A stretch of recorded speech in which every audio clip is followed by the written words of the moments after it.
Rachel Carson wrote a book about how DDT tragically impacted America during the late 1950s and 60s.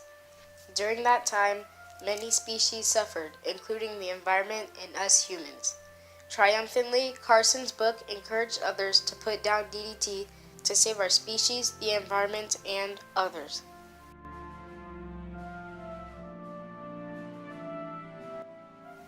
Dichloryl diphenyl trichloroethane, or DDT, is a pesticide commonly used in the years 1942 through 1972. Its insecticidal qualities were discovered in 1938 by Paul Hermann Müller, a Swiss chemist who later received the 1948 Nobel Prize in Physiology because of this event. Its effective use and speed of killing pests resulted in the growth of its popularity. It was used to treat diseases such as malaria, typhus, body lice, and the bubonic plague, but it didn't eradicate these things, mostly preventing the growth or slowing the effects.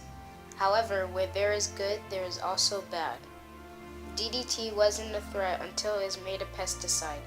As Carson says in her book Silent Spring, DDT in powder form is not readily absorbed through the skin.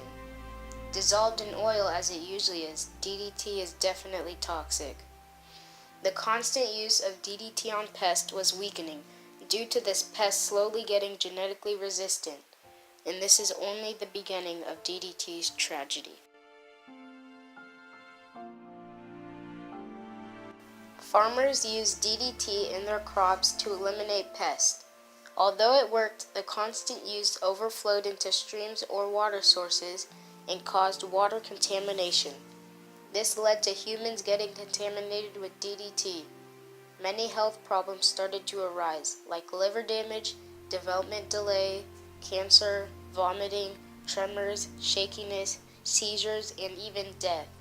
You could also get exposed to or absorb DDT by eating contaminated foods, drinking contaminated water, or touching contaminated objects. Pregnant women can also pass DDT onto their babies.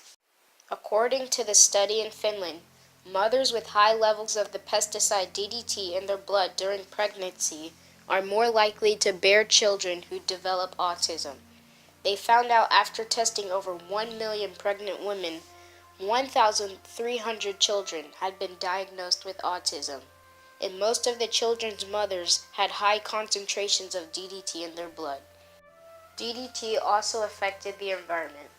The animals or pests it killed could alter or mess up the food chain or food web.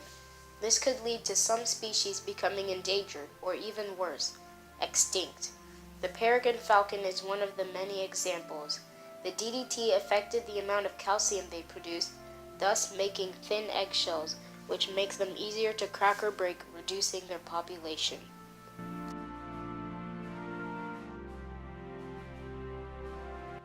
Silent Spring is a book written by Rachel Carson, published in 1962. The book is basically a documentary. It literally has everything about DDT. It talks about how planes flew over the skies dropping down DDT over vast regions.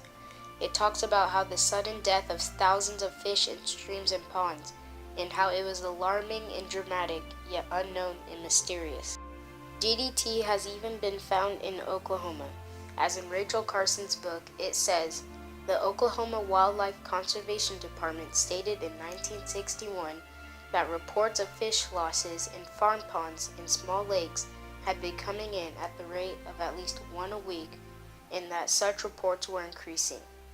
If she hadn't made this book, it's not hard to imagine what the world would have become. This book was the awakening for people around the world.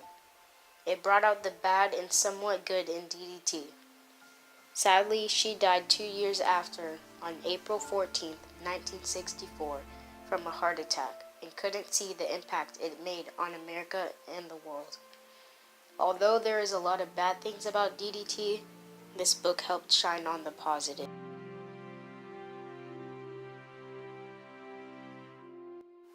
In 1946 through 1950, malaria cases went from 400,000 to virtually none. It helped farmers with their crops, increasing their production. It cured typhus for many people. A single spray of DDT will last for months, eradicating pests from your home. It is cheap to make, therefore cheap to buy. Even though all these good things happened before the negative effects, it was still a good thing. Still, one question lingers. What was the short and long-term effects? Or the effects and effects?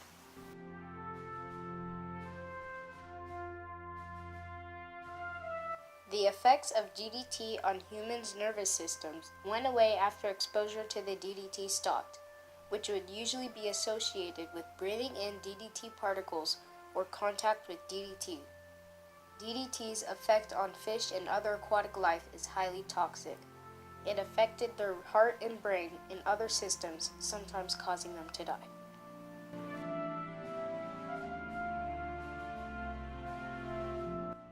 DDT was generally hard to get rid of.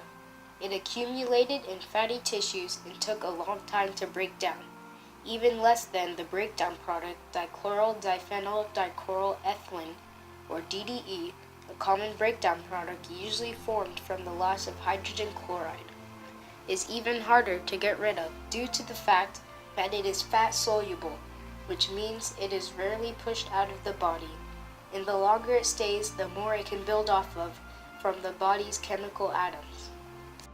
Due to this fact, most ecosystems, environments, and food chains affected by DDT have been permanently damaged.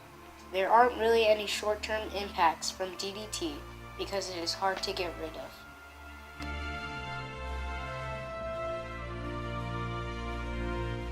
Even after all the triumph and tragedy of DDT, people are still arguing whether to bring DDT back to help prevent and hopefully eradicate diseases that are present in our world right now. DDT wasn't always a dangerous substance to begin with and helped solve problems back then, but later became a dangerous thing that had to be put down. In the end, it was our doing that made this problem, but luckily we cleaned it up before it got worse.